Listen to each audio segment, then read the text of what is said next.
오늘부터는 이제 옥중 서신의 첫 번째 편지인 에베소서를 통해서 은혜와 진리를 나누겠습니다.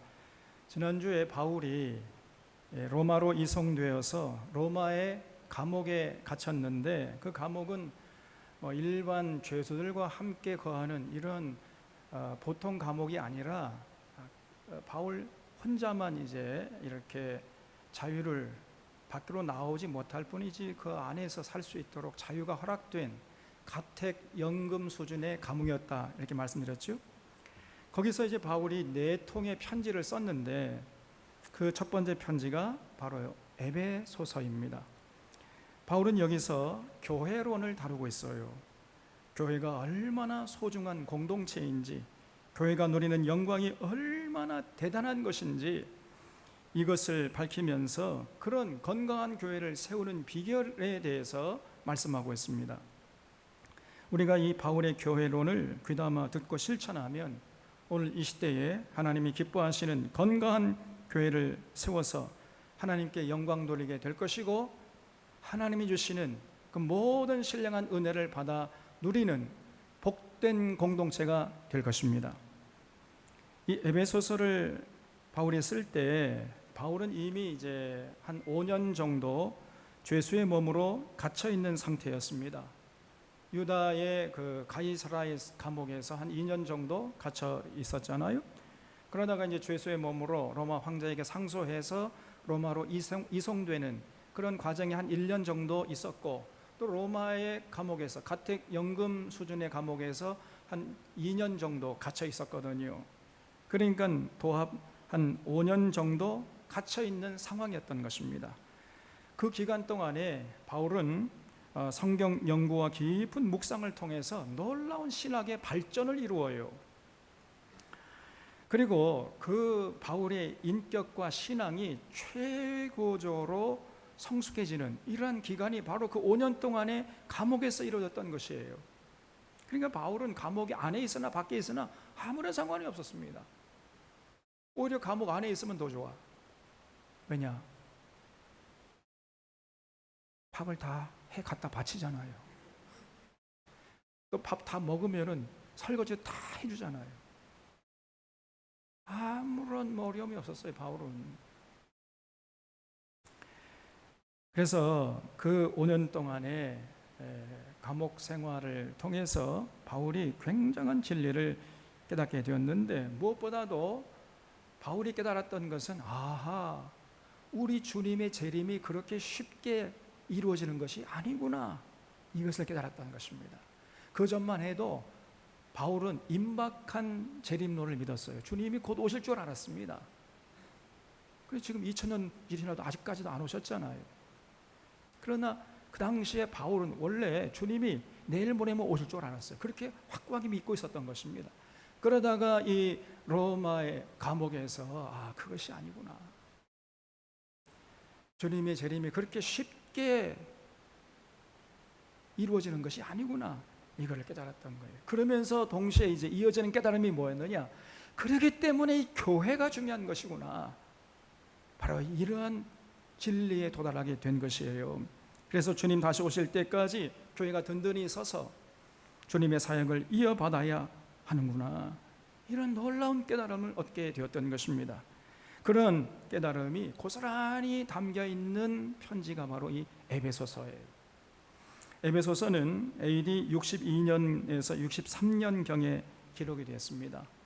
그때 바울의 나이는 약 한 60세 정도, 한 저 나이 정도 되었을 때였어요. 그러니까 인생의 연륜으로 보나 신앙의 연륜으로 보나 바울의 인격과 신앙이 가장 성숙한 상태였던 것이에요. 그런 상황에서 기록된 편지가 에베소서예요. 그러므로 우리가 에베소서를 읽어보면은 정말 성숙한 바울의 모습, 정말로 성령 충만한 바울의 모습을 발견할 수가 있어요. 1절을 보겠습니다. 하나님의 뜻으로 말미암아 그리스도 예수의 사도된 바울은 에베소에 있는 성도들과 그리스도 예수 안에 있는 신실한 자들에게 편지하노니, 하나님 우리 아버지와 주 예수 그리스도로부터 은혜와 평강이 너희에게 있을지어다 그랬어요. 바울은 자신이 사도가 된 것은 내가 뭐 되고 싶어서 된 것도 아니고 누가 시켜서 된 것도 아니고 하나님의 뜻으로 사도가 되었다는 거예요. 그렇기 때문에 바울은 아무리 어렵고 힘들어도 사도의 직분을 절대로 외면하지 않고 목숨을 걸고 그 사도의 직분을 감당하려고 했던 것입니다. 왜냐하면 내가 뭐 원해서 된 것도 아니잖아요.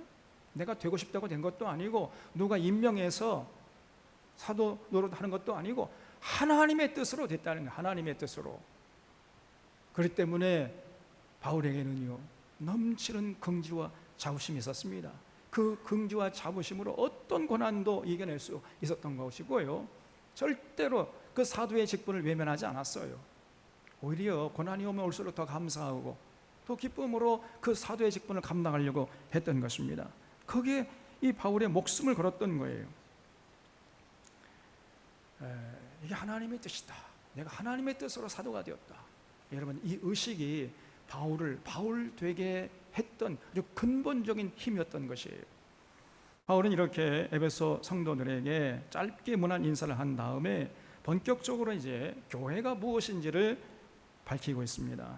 여기에는 교회가 얼마나 대단한 존재인지, 그리고 건강한 교회가 누리는 복이 얼마나 어마무시한 것인지, 얼마나 엄청난 것인지를 분명하게 밝히고 있어요.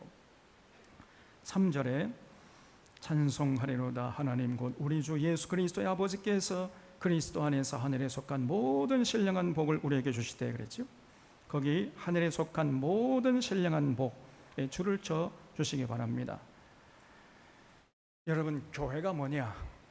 교회는 그리스도 안에서 하늘에 속한 모든 신령한 복을 받아 누리는 공동체라는 거예요. 여기 우리 주 예수 그리스도 아버지께서 그리스도 안에서 하늘에 속한 모든 신령한 복을 우리에게 주시되 그랬죠. 이 우리라는 말을 다른 말로, 다른 단어로 대체하면 뭐가 되겠습니까? 그렇죠, 교회. 여러분, 교회는요 그리스도 안에서 하늘에 속한 모든 신령한 복을 받아 누리는 공동체예요. 우리 모두가 복을 좋아하잖아요. 여러분이나 저나 뭐 다 복 좋아하지 않습니까? 복 좋아하지 않는 분은 한번 발을 들어보세요. 아무도 없잖아요. 다 복을 좋아합니다. 그런데 사람들이 바라는 복이라는 것이 대부분이 세상적이고 물질적이에요. 그래서 어떤 사람은 양심도 팔아먹고 우정도 팔아먹고 수단 방법 가리지 않고 돈을 벌려고 합니다. 그래서 그 목적대로 돈을 많이 벌게 되면 복받았다고 생각해요. 그러나 성경은 그런 사람을 절대로 복받은 사람이라 하지 않아요. 또 어떤 사람은 수단 방법 가리지 않고 권력을 추구하고 부귀 영화를 위해서 권력자의 주군으로 또 서슴지 않아요. 비굴하게 강자에게는 약하고 약자에게는 강하고, 그러면서 세상 부귀 영화를 추구하려고 하는 이런 자들이 있어요.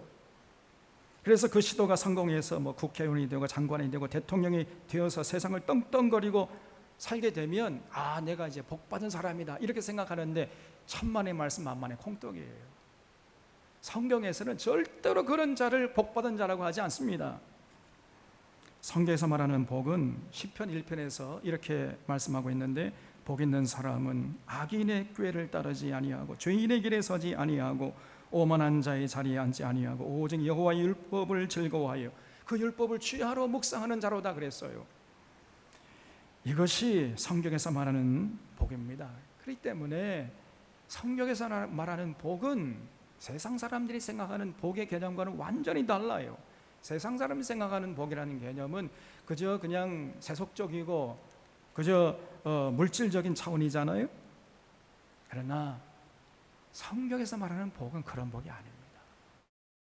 그래서 지금 바울이 복은 복이 돼 신령한 복이라 이렇게 표현하고 있는 거죠.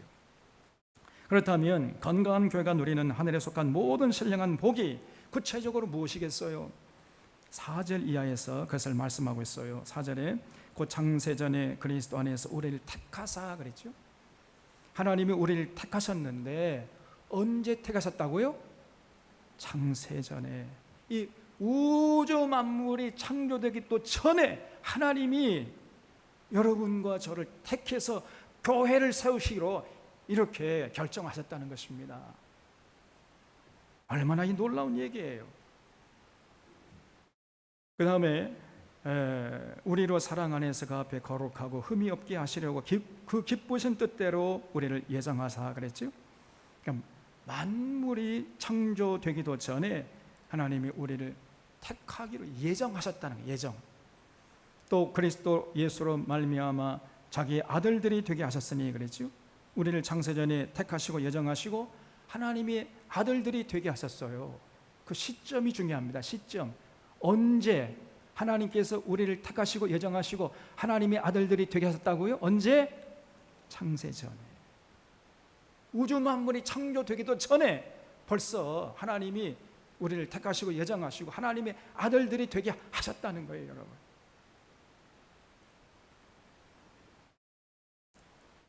그래서 이 우주 만물을 창조하신 여호와 하나님의 아들들로 창세전에 택함 받은 사람들의 모임, 그것이 바로 교회라는 거예요. 교회.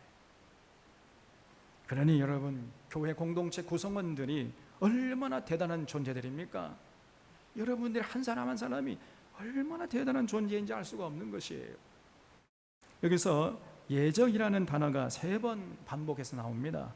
5절에 아까 조금 전에 봤죠? 나오고 또 9절에도 보게 되면 때가 찬 경륜을 위하여 예정하신 것이니 그랬어요. 또 11절에도 우리가 예정을 입어 그 안에서 기업이 되었으니, 이렇게 3번씩이나 바울이 예정이라는 단어를 사용하고 있는데, 여러분 이 예정의 개념을 우리가 명확하게 알고 있어야 돼요. 많은 사람들이 이 예정을 숙명으로 착각하고 오해를 합니다. 여러분, 예정은 숙명이 아니에요. 예정론과 숙명론을 구별할 수 있어야 됩니다. 하나님의 예정은 뭐냐? 세상 사람들 중에서 어떤 사람은 구원하기로 예정하시고 어떤 사람은 구원하지 않기로 예정하셨다는 거예요. 이것이 하나님의 예정입니다. 그 외에는 우리 하나님께서 어떤 것도 예정해 놓지 않으셨어요. 여러분 분명히 인식하셔야 됩니다.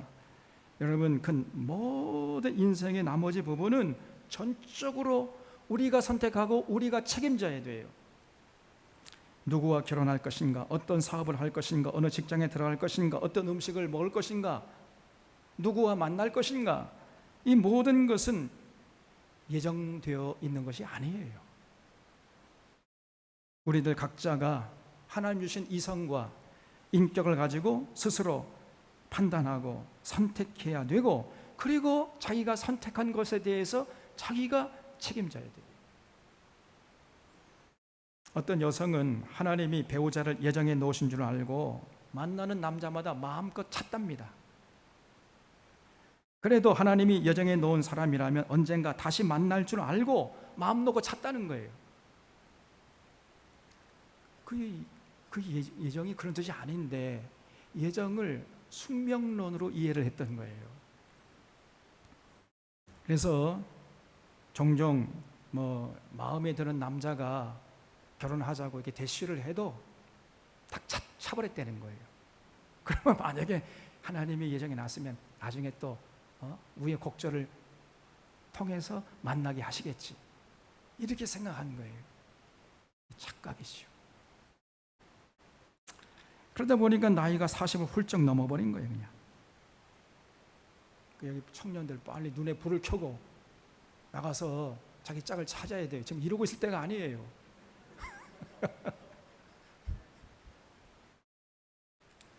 여러분, 하나님은 우리 배우자를 예정해 놓지 않았습니다. 여러분들이 여러분의 인격과 여러분의 모든 것을 동원해서 배우자를 찾아야 돼요. 눈을 불을 켜고. 그리고 각자가 책임지는 겁니다.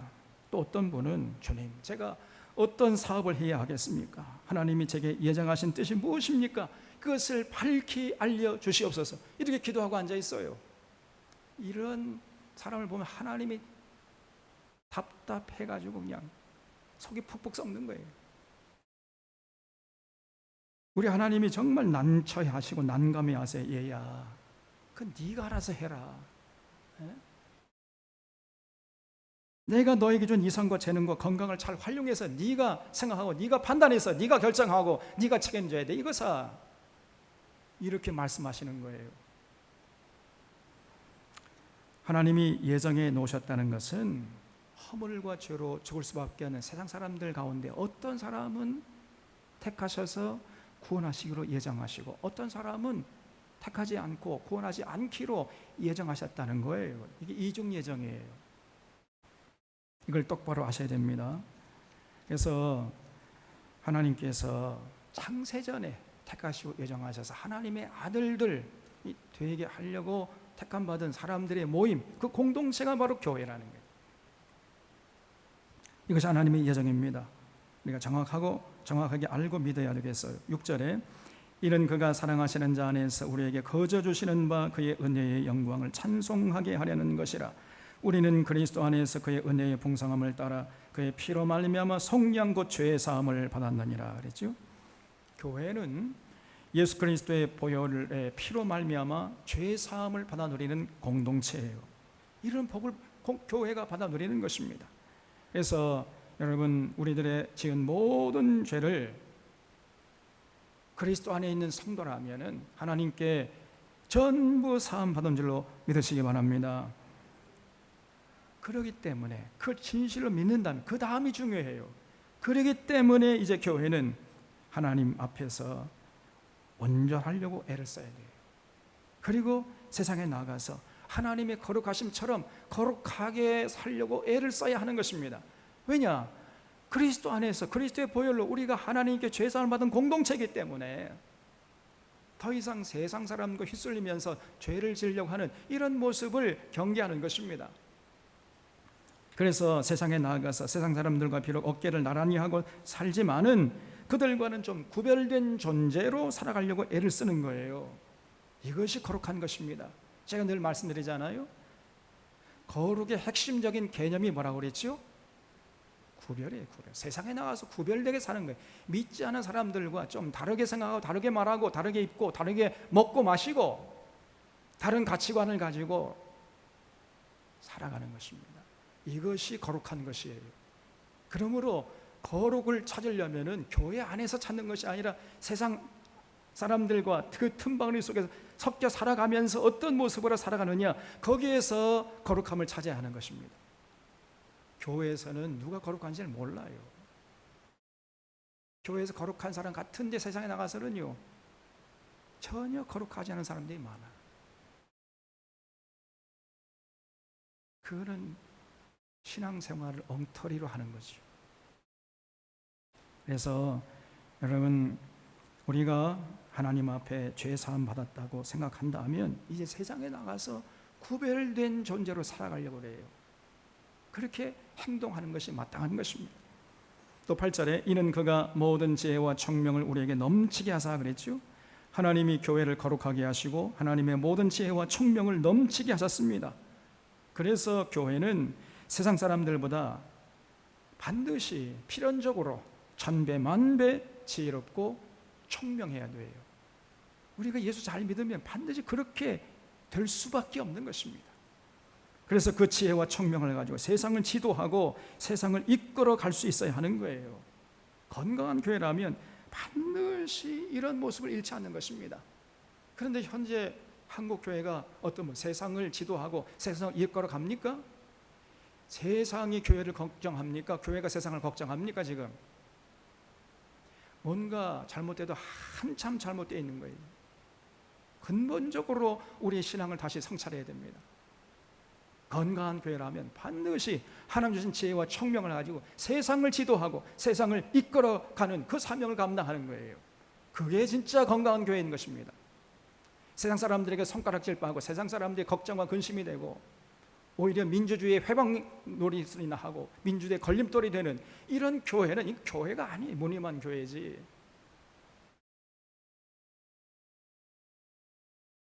건강한 교회라면 반드시 하나님 주신 지혜와 총명을 가지고 세상을 지도하고 이끌어가는 것이.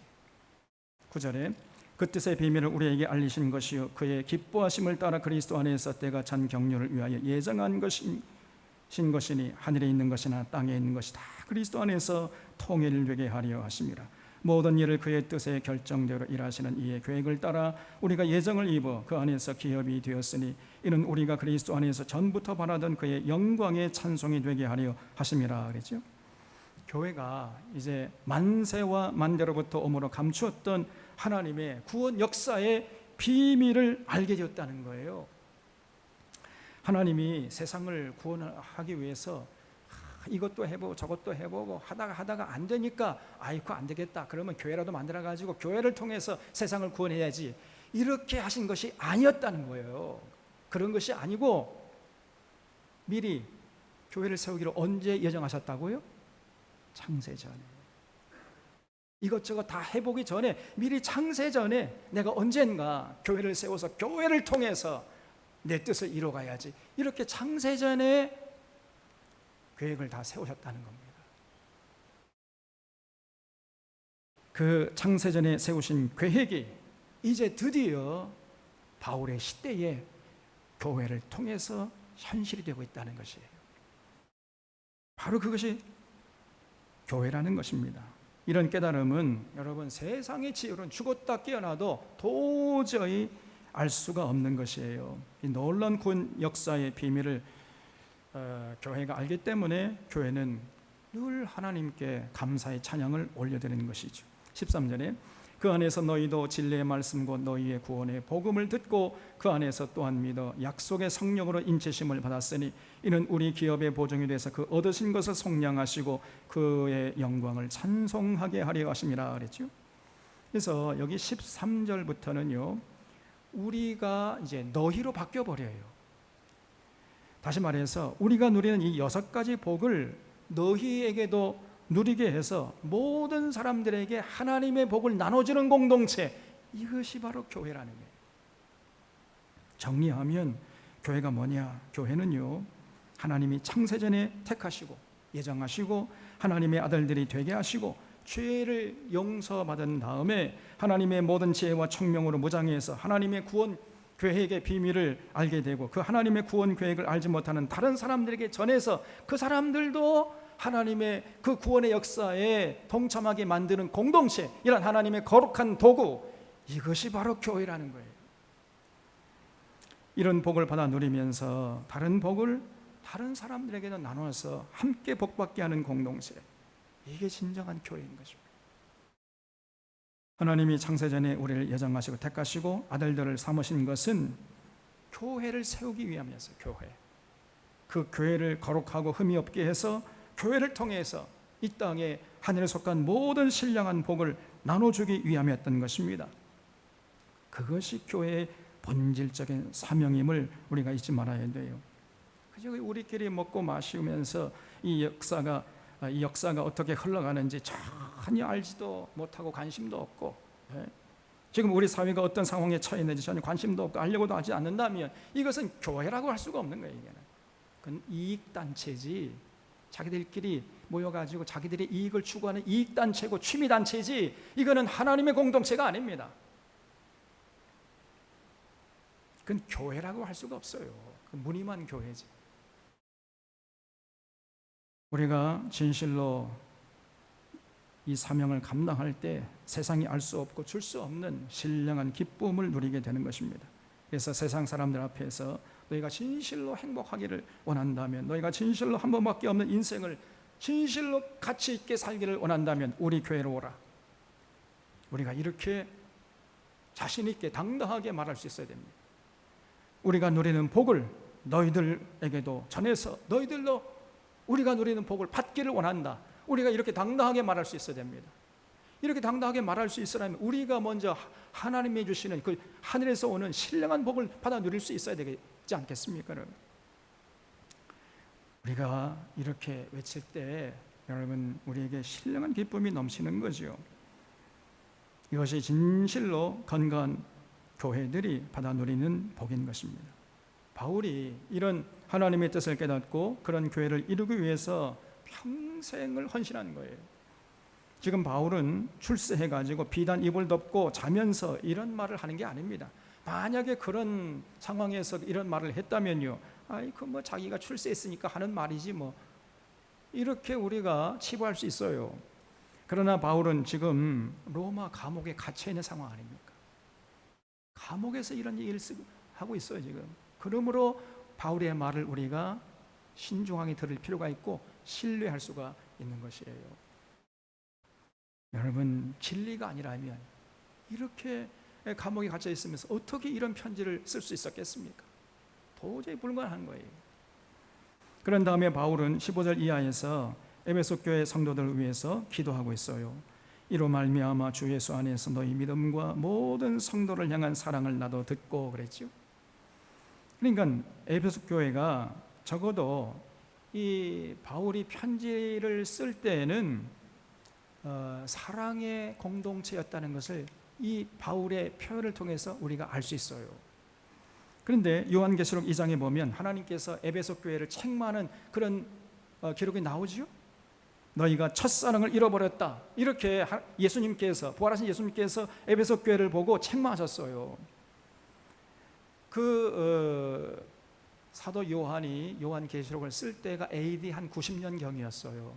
그리고 바울이 이 에베소 쓸 때는 AD 한 62년경이라고 그랬죠. 그러니까 한 30년 정도의 시간적인 차이가 나는 것입니다. 그 30년 동안에, 30년 전에는 에베소 교회가 사랑이 넘치는 공동체였는데 30년 후에는 어떻게 됐다고요? 사랑이 차갑게 식어버린 교회가 됐던 거예요. 첫사랑을 잃어버린 교회가 되어서 예수님에게 책망받은 교회가 되어버린 거예요. 얼마나 안타까운 모습입니까, 여러분? 우리 사랑교회는 언제까지나 변치 않고 날이 갈수록 사랑이 풍성해지고 충만해지는 이런 건강한 교회가 될 수 있기를 바랍니다. 그 비결이 뭐겠어요? 다른 게 아닙니다. 우리 모두가 건강한 교회의 그 모습이 뭔지를 같이 공유하면서 건강한 교회를 세우려고 함께 동참해야 하는 거예요. 영원히 변치 않는 성경의 은혜와 진리로 무장해서 함께 건강한 교회를 세워나갈 애를 쓸, 목사 한 사람만 아무리 몸치고 밟으면 이게 되는 게 아니에요. 장로님 몇 사람이 된다 해서 되는 게 아닙니다. 여러분, 우리 모든 공동체 구성원들이 함께, 그렇지, 우리가 한번 건강한 교회를 한번 이뤄보자, 이런 거룩한 의지와 결단을 가지고 함께 참여해서 건강한 교회를 이뤄나갈 때 비로소 건강한 교회가 세워지는 것입니다. 동의하십니까? 누가 건강한 교회를 가져다 주는 게 아니에요. 목사 한 사람이 건강한 교회를 가져다 주는 게 아닙니다, 여러분. 여러분이 한 사람 한 사람이 참여할 때에 비로소 건강한 교회를 세워지게 되는 거예요. 그래서 우리 모두가 성경의 은혜와 진리로 무장하는 이 길 외에 다른 길이 없어요. 어쨌든 바울이 로마의 감옥에서 편지 쓸 때에는 에베소 교회가 믿음과 사랑이 충만한 건강한 교회였던 것입니다. 이런 에베소 교회 성도들을 위해서 바울이 이제 구체적으로 기도하는데 16절에 내가 기도할 때에 기억하며 너희로 말미암아 감사하기를 그치지 아니하고 우리 주 예수 그리스도의 하나님 영광의 아버지께서 지혜와 계시의 영을 너희에게 주사 하나님을 알게 하시고 그랬죠. 여러분, 이 바울의 기도를 좀 보세요. 우리의 기도와 비교할 때에 얼마나 차원이 다릅니까? 우리의 기도는 땅을 기고 있잖아요. 바울의 기도는 하늘을 날고 있지 않습니까, 여러분? 우리가 기도는 많이 하고 열심히, 한국교회 교인들이 기도 많이 합니다. 그런데 안타깝게도 그 기도가 건강치 못해.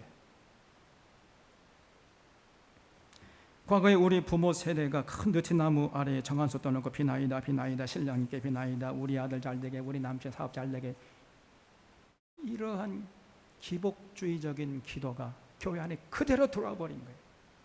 이걸 샤머니즘적 기도라고 그래요. 지금 한국교회 대부분의 기도가 이 샤머니즘적 기도에서 벗어나지 못하고 있는 것입니다. 우리는 더 이상 이런 식의 기도를 하시면 안 돼요. 오늘 우리 사론의 교우들은 바울처럼 기도할 수 있기를 바랍니다. 우리에게 지혜와 계시의 영을 주셔서 하나님을 알게 해 주시옵소서. 이런 기도가 여러분과 저의 기도가 될 수 있기를 바랍니다. 저희들에게, 우리 아들에게, 우리 며느리에게, 우리 딸에게, 우리 사위에게 지혜와 계시형을 주셔서 하나님을 알게 해주시옵소서. 여러분, 우리가 끊임없이 이런 기도를 드려야 돼요. 왜 그럽니까? 우리가 하나님을 알아야 하나님을 제대로 섬길 수 있고, 그래서 하늘에 속한 모든 신령한 복을 받아 누리면서 건강한 교회를 세울 수 있기 때문이에요. 또 18절에 너희 마음의 눈을 밝히사 그의 부르심의 소망이 무엇이며 그랬죠. 하나님이 무엇 때문에 우리를 창세전에 택하시고 예정하시고 하나님의 아들들이 되게 하셨는지 그 이유와 그 목적을 분명히 알게 해달라고 지금 기도하고 있잖아요. 여러분, 그래야 우리가 신앙생활할 때 방향 감각을 잃지 않을 수가 있고 교회의 정체성을 잃지 않을 수가 있고 한 번밖에 없는 이 인생을 가치 있게 의미 있게 살 수 있게 되는 것입니다. 또 3절에 성도 그 다음에 성도 안에서 그 기업의 영광의 풍성함이 무엇이며 그랬죠? 여러분, 하나님이 건강한 교회를 이루는 성도들에게 주시는 기업이 얼마나 대단한 것인지 이거를 에베소 교인들이 알게 해달라, 이렇게 바울이 기도하고 있어요. 여러분, 정말 건강한 교회를 이루는 그 교인들이 누리는 그 하늘의 기업이 얼마나 대단한 것인지 여러분 알고 계십니까?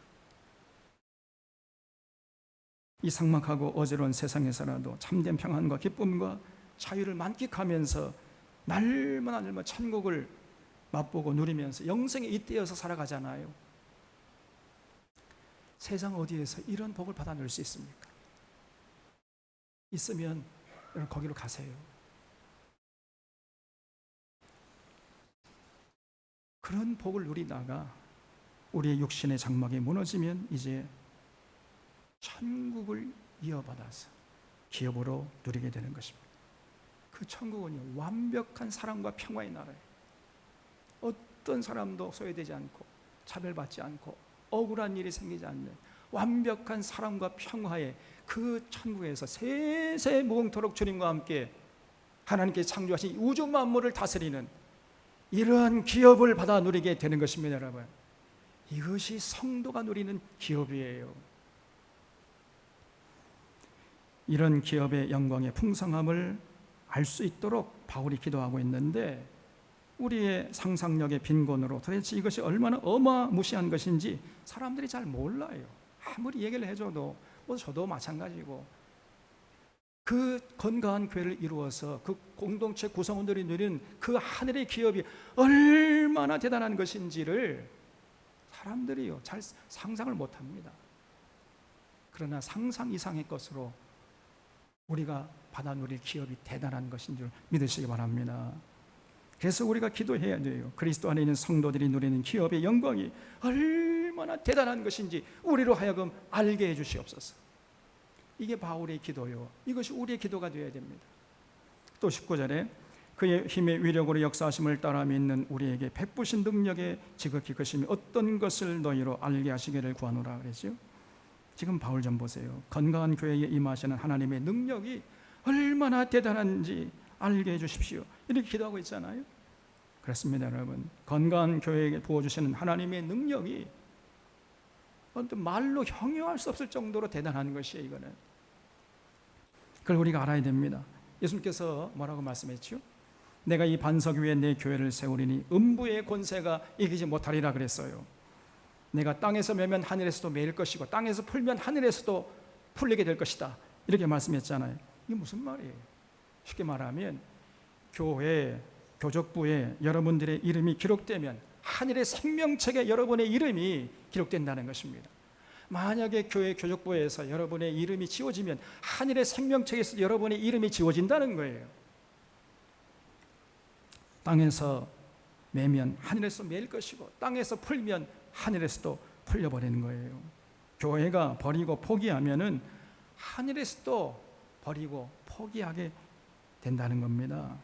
그래서 여러분, 이 건강한 교회가 누리는 능력이 얼마나 대단한 것인지 우리가 알아야 돼요. 교회를 통해서 세상을 살맛나게 하고 풍요롭게 하는 하나님의 사람들이 일어나는 것입니다. 또 시들어가는 생명을 소생시키는 놀라운 능력이 교회에게 있어요. 병자들이 회복되고 강도와 살인자들이 거듭나서 완전히 딴 사람을 변해가지고 하나님의 거룩한 일꾼이 되는 이런 역사가 일어나지 않습니까, 여러분? 그뿐 아니에요. 건강한 교회는요, 세상 역사의 물꼬를 바꿔버립니다. 그 정도 힘이 있는 거예요. 지금부터 500년 전에 독일의 비텐베르크라는 조그만 시골 동네에 있던 교회가 그 유럽의 역사를 바꿔놓을 뿐 아니라 전 세계 역사를 바꿔놓고 말았어요. 여러분, 그런 능력이 교회에게 있는 것이. 교회가 건강하기만 하면은 여러분, 그 건강한 교회가 존재하는 한 그 사회는요 절대로 무너지질 않아요. 그러나 교회가 변질되고 타락하고 병들게 되면은 그 사회는 얼마 가지 못하고 그냥 무너지고 맙니다. 그런 나라는 곧 망해버려요. 다시 말해서 교회가 그 사회, 그 나라의 마지막 보루인 거예요. 보루. 교회가 그 정도 중요한 것이고 그 정도의 능력이 있단 말이에요. 그래서 여러분, 우리가 반드시 건강한 교회를 이루어야 됩니다. 그리고 건강한 교회는 절대로 외부의 압력이나 핍박으로 무너지지 않습니다. 그러나 교회가 내부적으로 타락하고 부패하면 그런 교회는 그냥 속절없이 무너지게 돼 있어요. 그래서 우리는 반드시 건강한 교회를 세워야 돼요. 로마 제국이 교회를 무너뜨리려고 250년 동안이나 그 황제의 권위를 가지고 교회를 핍박했지만은, 그러나 250년 후에 어떤 일이 벌어졌어요? 그 로마 황제에게 250년 동안이나 핍박을 받았던 교회가 무너지는 것이 아니고 250년 동안이나 교회를 핍박했던 로마 권력이 무너지고 말았습니다. 또 1919년 3.1 독립만세 운동을 일으킨 결정적인 동기를 제공했던 것이 한국교회 아닙니까? 그래서 그때는 한국교회가 건강했어요. 그래서 이 나라, 이 민족의 운명을 바꿔버렸잖아요. 3.1 운동이. 그것을 알고 일제가 교회를 이제 시퍼렇게 그냥 막 칼을 들이대면서 박해했지만은, 그러나 일제 그 시퍼런 칼날이 교회를 이기지 못했습니다. 오히려 일제가 무너져 버렸어요. 또 한 세대 전에 유신 독재가 한국 교회를 핍박했습니다. 여러분, 그때 유신 독재는요 진짜로 서슬퍼렇거든요. 수많은 청년들이 이름도 없이 그냥 어느 날 잡혀가가지고 죽어 나오는 거예요. 한 세대 전만 해도 그런 일들이 있었던 거예요, 여러분. 그래서 한국 교회가 그때 유신 독재에 저항하지 않았습니까? 그래서 이 유신 독재가 교회를 미워하고 교회를 핍박하고 교회를 무너뜨리려고 했지만은 교회가 무너진 것이 아니고 유신 독재가 무너지고 말았던 거예요. 여러분, 이처럼 교회가요 건강하기만 하면 어떤 외부의 세력이 무너뜨릴 수가 없어요. 그러나 교회가 내부적으로 타락하면 속절없이 무너져 버려요. 지금 바울은 인간이 할 수 있는 최고의 언어로 교회가 얼마나 대단한지 그 교회의 영광을 말씀하고 있습니다. 그러므로 건강한 교회가 세워지는 것을 이 마귀와 이 어둠의 세력들은 제일 두려워하고 싫어해요. 그래서 이 마귀와 이 마귀의 종들이, 이 어둠의 세력들이 어떻게 하든지 간에 교회를 병들게 하고 변질되고 타락시키려고 몸부림치고 발버둥을 치는 것입니다. 그런 마귀가 즐겨 쓰는 도구가 뭐예요? 교회를 기복신앙에 빠지게 만드는 거예요. 잘 된다, 복 준다, 그런 말만 잘 듣고 아멘 할렐루야 거기서 만족하게 만들어버리는 거예요. 기복신앙에 빠지게 하고 번영신앙에 빠지게 하고 신비주의에 빠지게 합니다. 그리고 방언기도에 물들게 만들어버려요. 그리고 이념에 휘둘리게 하고 지역감정에 매몰되게 합니다. 이것이 마귀의 종들이 즐겨 쓰는 수법이에요. 그래서 절대로 여기에 휘둘리면 안 됩니다. 거기에 휘둘리는 순간 그 교회의 건강성은 무너지게 돼 있어요. 그리고 교회는 진리의 터요 진리의 기둥이므로 마귀는요 성경을 가르치고 배우는 교회를 제일 싫어합니다. 그래서 어떻게 하든지 간에 성경을 가르치지 못하도록 회방을 놓아요. 그리고 그런 회방을 뚫고 성경을 마침내 가르치잖아요. 그러면 가르치긴 그래 해라. 가르치긴 가르쳐라. 가르치긴 가르치되 엉터리로 가르쳐라. 이렇게 해가지고 잘못된 곳에 인도해버리는 거예요. 그래서 이렇게 거짓 것들을 세워가지고 성경의 진리를 왜곡해가지고 잘못된 길로 나아가게 만들어버립니다. 이게 마귀가 쓰는 수법이에요. 그래서 이런 마귀의 전략에 휘둘리게 되면 교회는 더 이상 하나님이 그리스도 안에 주시는 하늘의 모든 신령한 복을 받아 누릴 수가 없는 거예요. 다시 말해 하나님의 거룩한 도구로 쓰임받을 수가 없는 것입니다. 만약에 그렇게 된다면요, 그런 교회는 흉측하게 이를 데가 없는 거예요. 썩은 냄새가 진동하는 것입니다. 사람이 떠나버린 폐가처럼 그렇게 흉측할 수가 없고 맛을 잃은 소금처럼 버림을 받아가지고 사람들의 말에 밟히게 되는 거예요. 그러므로 우리는 진실로 이런 마귀의 계략, 이 어둠의 세력들의 계략을 잘 알고 절대로 휘둘리지 말아야 돼. 목회자 한 사람만이 아니라 모든 공동체 구성원들이 함께 이 마귀의 계략을 깨닫고 경계하면서 함께 건강한 교회를 세우겠다는 의지를 불태울 때 비로소 건강한 교회가 가능한 것이고 세워지는 거예요. 그래서 우리 모두가 하늘에 속한 모든 신령한 복을 받아 누릴 수 있게 되는 것입니다. 20절에 그의 능력이 그리스도 안에서 역사하사 죽은 자들 가운데서 다시 살리시고 하늘에서 자기 오른편에 앉히사 모든 통치와 권세와 능력과 주권과 이 세상뿐 아니라 오는 세상에 일컫는 모든 이름 위에 뛰어나게 하시고 또 만물을 그의 발 아래 복종하게 하시고 그를 만물 위에 교회의 머리로 삼으셨느니라 그랬죠. 여러분, 하나님의 능력이 얼마나 대단한지 예수님을 죽은 자 가운데 살리시고 하나님 보좌 우편에 앉으셨다는 거예요. 그리고 그 부활하신 예수님 하늘에 불러 올리셔가지고 예수님 하나님 보좌 우편에 앉게 하신 다음에 그 예수님에게 하늘의 모든 통치와 권세와 능력과 주권을 주셔가지고 만물을 예수님 발 아래 두셨다는 것입니다. 그 예수님에게 세상의 모든 이름보다 뛰어난 이름을 주신 것이죠. 이런 대단한 권세를 가지신 예수님이 교회에 뭐가 된다고요? 머리가 되신다는 거예요. 그래서 교회는 뭐냐? 예수님을 머리로 모시는 공동체, 이게 교회예요. 그 하나님에게 하늘의 모든 권세와 능력을 받아가지고 이 우주 만물을 통치하시는 그 예수님을 머리로 모시고 그 예수님의 가르침과 예수님의 통치에 순종하는 공동체, 이게 바로 교회라는 거예요, 여러분. 다시 말해서 건강한 교회는요, 반드시 그 예수님을 교회의 머리로 모셔야 됩니다. 예수님의 가르침에 순종하고 예수님의 통치를 받아야 돼요. 목사의 이념에 휘둘리고 지역 감정에 휘둘리고 또 마음대로 목사가 교회를 좌지우지하고 그러다가 목사가 뭐 세습을 감행하고 그런다면은 그런 목사가 있는 교회는요, 이건 교회가 아닙니다. 그건 병든 교회, 썩은 교회, 무너질 교회예요. 만약에 여러분의 사랑하는 주위 분들 중에 혹시 그런 교회 빨리 거기서 도망치라고 그러세요. 그건 교회가 아닙니다. 무늬만 교회예요.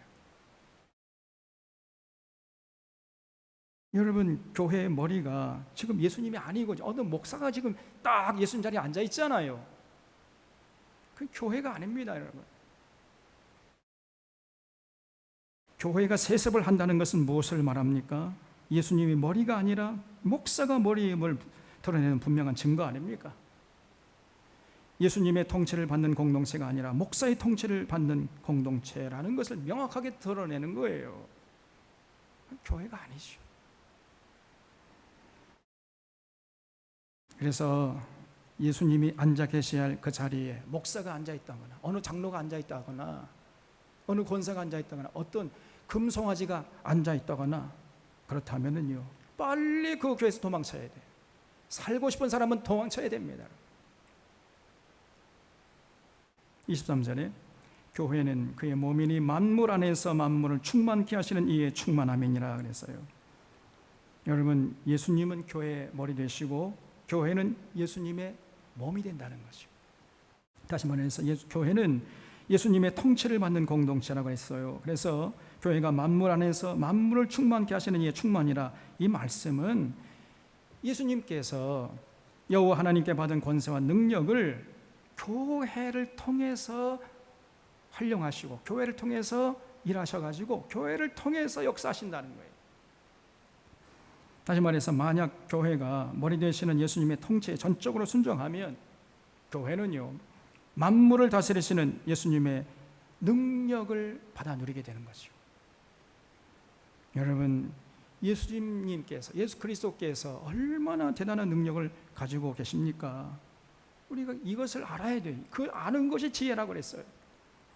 동서양을 막론하고 시대를 초월해서 오고는 모든 시대의 모든 권력자들이 예수님 앞에 무릎을 꿇잖아요. 물론 예수님 앞에 무릎 꿇지 않은 그런 엉터리 같은 권력자도 있습니다만은, 그런 권력자는 흔적도 없이 사라져 버려요. 오고는 모든 시대의 모든 권력자는 아무리 날고 기는 권세를 누린다 할지라도 반드시 예수님 앞에 무릎을 꿇게 되어 있습니다. 그 정도로 예수님의 능력이 대단하신 분이에요. 그래서 세상 권력자들이 대단해 보이지만은 예수님에 비하면요, 그건 세 발의 피입니다. 이렇게 대단한 예수님이 교회의 머리가 되신다는 거예요. 그래서 그 머리 되시는 그 예수님의 통치를 받는 교회도 대단하지 않겠습니까? 예수님이 대단하신데 그 몸은 대단하지 않겠어요? 몸도 대단하게 되는 거지요. 교회에 하나님의 영광이 임하는 거예요. 교회에 하늘의 권세와 권능을 가지고 부활하신 예수 그리스도께서 임하시고, 그러면요, 교회가 대단한 능력을 갖게 되는 것입니다. 그러니 건강한 교회는 반드시 그 예수님이 누리는 그 권세를 이어받아 가지고 만물을 충만케 하는 일에 헌신하는 거예요. 이것이 건강한 교회임을 증거해 주는 분명한 표지가 되는 것입니다. 교회가 어두워져가는 세상에 빛을 발하고 썩어져가는 세상을 썩지 않도록 소금 역할을 잘 감당하는 것이죠. 그러므로 여러분, 건강한 교회의 구성원이 된다는 것은 정말 대단한 특권 중에 특권이에요.